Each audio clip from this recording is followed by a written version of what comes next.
binasa.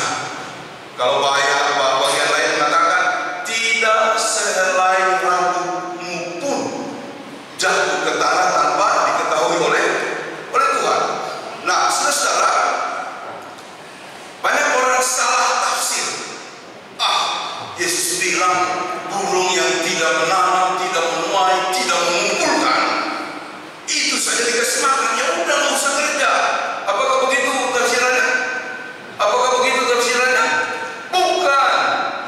Yang mau dikatakan oleh Tuhan begini, burung saja itu dia tidak punya kemampuan menabur, tidak punya kemampuan menuai, tidak punya kemampuan mengumpulkan, tapi dia bisa hidup.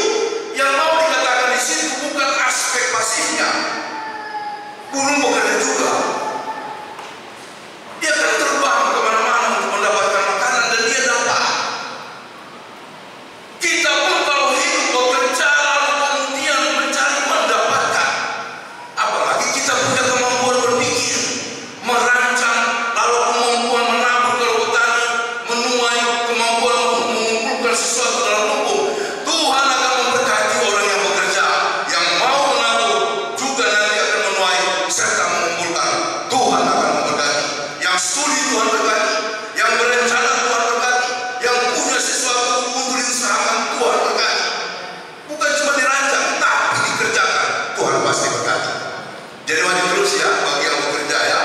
Jangan pernah berhenti untuk bekerja. Mau usia berapapun tetap merancang. Saya akan melakukan hal ini, hal itu, kan Tuhan akan memberkati kita.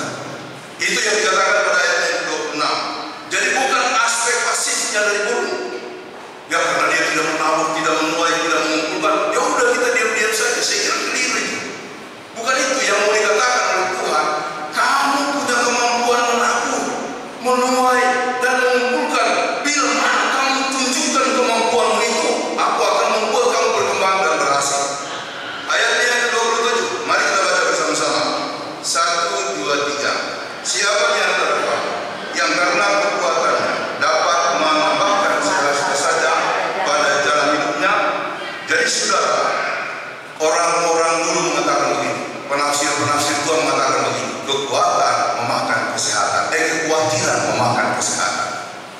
Karena banyak orang khawatir, lalu kemudian mempengaruhi kesehatannya. Saya ambil contoh ya. Ada seorang bapak, dia itu harus operasi jantung. Dulu 15 tahun yang lalu itu belum, operasi di Indonesia belum canggih. Dokter bisa bilang iya, bisa bilang tidak. Ya, karena itu dia kepenan, ya kan? Kakak saya kemarin kepenan untuk berobat di Tarutung, tidak ketahuan penyakitnya, udah bola-balik di penan.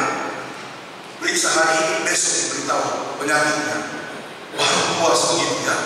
Bayangkan dia berobat di Tarutung, bola-balik dari tempat tinggal dalam kondisi kurang sehat, tidak ketemu penyakitnya.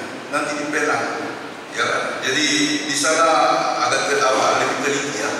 Saya pernah cerita, kami dengan keluarga punya teman yang dari Kalimantan, dia dibawa ke, kami dulu pernah bersama-sama dengan ibu ini lumpuh. Jadi dia kurang lebih 2 minggu atau lebih di sana, pulang dia dibopong naik pesawat sewa sampai kursi 1, 2, 3 untuk dia balik. Setelah 2 minggu lebih di sana pulang, udah naik kursi roda. Lalu kemudian berapa bulan lagi dia datang, pulang udah pakai tongkat. Kemudian berapa bulan lagi dia pergi, pulang udah jalan. Sekarang udah bawa mobil di Kalimantan, ya kan? Teliti sekali. Memang betul detil ya. Mungkin karena di Indonesia ini terlalu banyak pasien, sampai tidak lagi bisa mendiagnosa, agak lama begitu ya, agak lama begitu ya. Jadi saya ingat cerita sedikit, tidak apa-apa ya, 17 gitu ya. Jadi saya ingat bapak, ada orang Chinese tetangga kami juga, dia itu pengusaha, dia punya masalah di perut begitu, diarenya bukan cuma mencer tapi mohon maaf dia berobat di dokter yang mahal, sembuh bisa sembuh reda, tapi kemudian kamu lagi sekali waktu dia meeting di Singapura, lalu kemudian di Singapura dia dibawa lari ke dokter, di situ dia didiagnosa, ya percakapannya lama berjam-jam, banyak hal yang dia tanya, dokter tanya. Setelah itu dia simpulkan, Bapak tidak perlu minum obat. Di Jakarta dia minum obat banyak sekali dan mahal. Bapak harus melakukan satu. Kalau makan jangan nonton TV, jangan lihat handphone, perlakukan makanan sebagai sahabat, pelan-pelan saja. Karena rupanya dia karena buru-buru sering makan di mobil, buru-buru gitu, dan itu semua mengakibatkan hal buruk. Itu kita semua begitu kan? Hari-hari ini kita semua begitu. Jadi jangan makan sambil nonton atau ngomong bisnis, apalagi lihat HP, baca buku. Makanlah dengan santai. Kemudian yang kedua, kalau mau tidur jangan pikirkan yang berat-berat, ya.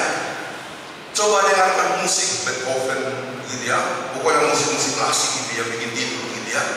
Saya kalau susah tidur, kalau sudah jam 2, jam 3 apa yang saya putar? Ya kan? Instrumentalia, lagu Natal, ya kan? Saya coba lagu lain tidak efektif. Tapi kalau sudah lagu Natal, saya tidur. Jadi Ibu Arta bilang sudah jam 7 masih dengar lagu Natal, bukan? Itu pengantar tidur saya yang paling efektif. Ya. Jadi saudara, Bapak itu sembuh dan dia kaget gitu loh cara pengobatannya, ya kan? Sampai kemudian kami bercanda begini. Saya bilang begini, Pak, kalau Bapak sakit perut lagi, gak usah pakai yang berat-berat, makan pucuk daun jambu, saya bilang, ya kan? Makan pucuk daun jambu. Oh ya, saya sudah pernah coba, tapi tidak bisa sih, tapi tidak lama. Kalau tidak lama, saya bilang, Pak, coba lagi pucuk daun kelapa, gitu ya. Jadi saya bilang pucuk daun kelapa. Bagaimana caranya?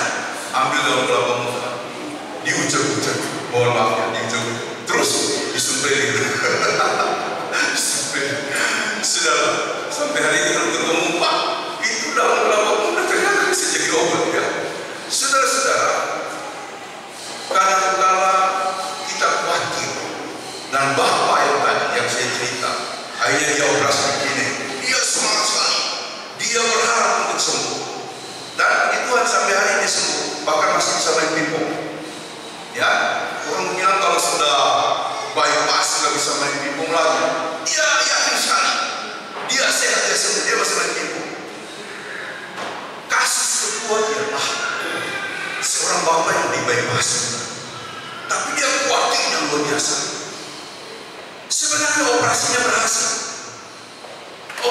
berhasil, tapi karena dia khawatir, bagaimana nanti kalau saya pulang ke rumah, bagaimana nanti kalau saya lewat. Padahal sudah berhasil, dokter bilang. Cuma karena kita tahu, dia khawatir kalau kita datang, aduh nanti saya bagaimana.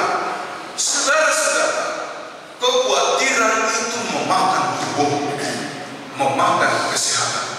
Ya,